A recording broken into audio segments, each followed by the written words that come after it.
the Edmonton Rock Music Festival, and I'm here with Darby Mills, and I'm so excited about this. Darby Mills, she was the lead singer for the Headpins, and the name of your project now is the Darby Mills Project. Is that correct? That's right. Awesome. I'm so excited. Where are you from originally?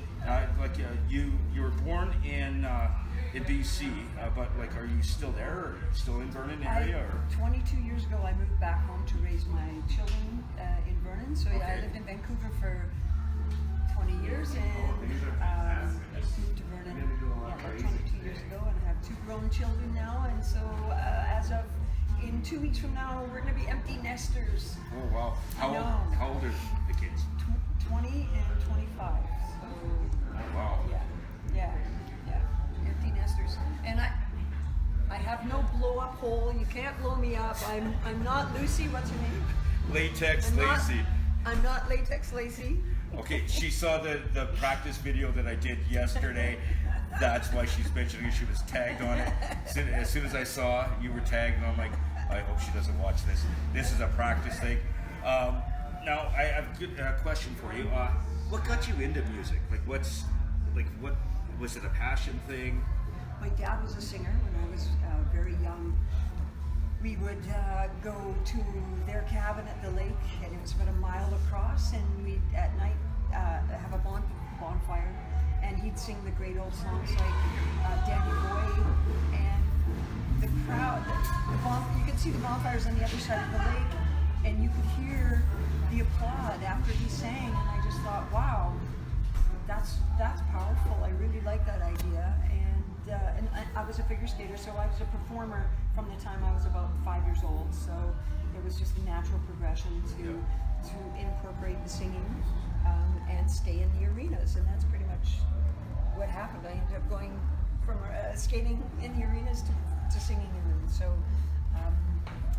So what kind of led to you kind of changing? Like, was it just like you wanted to sing, or is it what kind of influenced you? Well, how the story goes is just the year before graduation, or I think it was a grade 10 actually, junior high, a good friend of mine put a band together, and they were in his basement, and I went to see them rehearse for the first time, and they were doing Crazy on You from the Dreamboat Annie album, and a big influence on me. And I started laughing because the drummer, my friend, was singing the song, and they stopped the song and they said, "What are you laughing at?" And I said, "Well, a guy can't sing hard. Like, come on." So the album cover had the lyrics on it, so he threw the album cover at me and he said, "Then you sing it." And I went, "All right." I had no idea I could sing or not, and sang, and I did their next show with them and sang Crazy on You, and that night I decided this is what I'm going to do. Absolutely. Wow. Yeah. That's so. You've been with a number of bands, and so you've been on tour now since, from what I've read, since like April. Like this leg of the tour? April-ish? Tours for us these days aren't like the tours of the old days. You don't hire a bus and go out on the road and come home 3 months later. Now it's you fly in, fly back home, fly in, fly back home, right? So we're in and out and in and out. And classic rock is a dying genre, unfortunately. So the amount of work that used to exist, like in the 80s, you could play in the bars in Vancouver with 300, 400, 500 people coming every night of the week and working the next day. Well, that doesn't happen anymore. Yeah. You could work for 3 months in Vancouver without leaving the circumference of the city, and just work steady. Like the greater.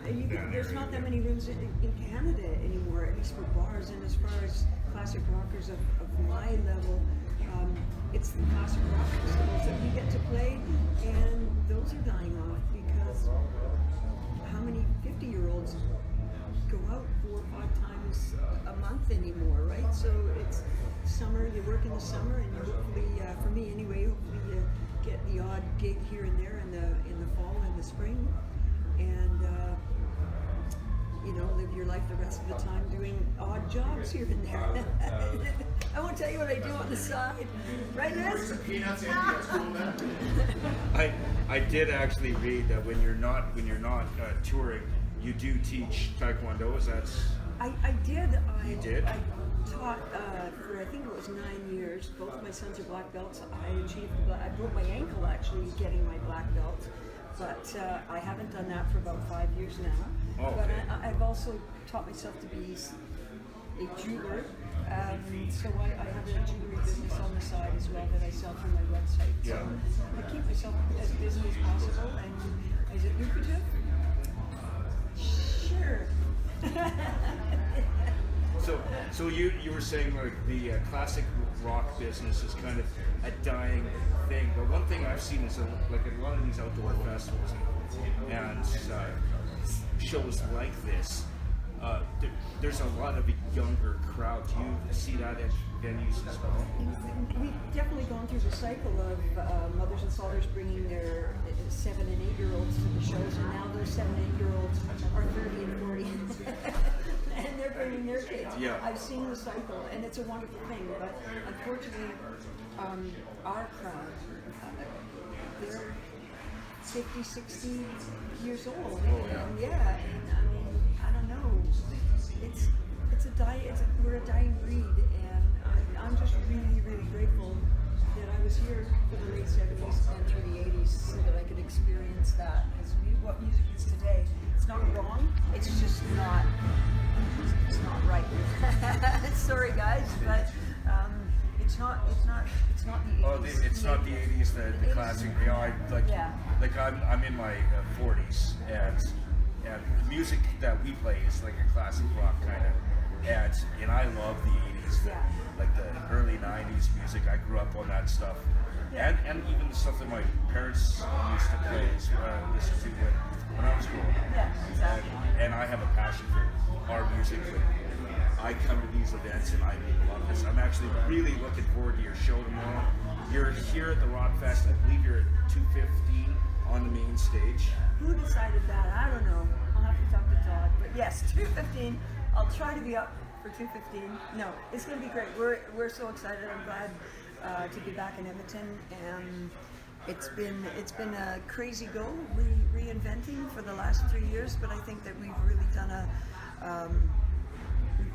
we've really worked hard on getting ourselves back up and running, and I'm really proud of the boys or the men that work with me in the project, and the ladies that have come to my rescue and support me every day, keeping me thinking that this is a viable thing to be doing at my age. So I'm counting the days to 60 years old right now. So it's like I've got a couple more years left, and hopefully we can knock down some more doors in the next few years and really make a career out of this. Well, I'm really looking forward to your show tomorrow. I think I've said that a couple times already.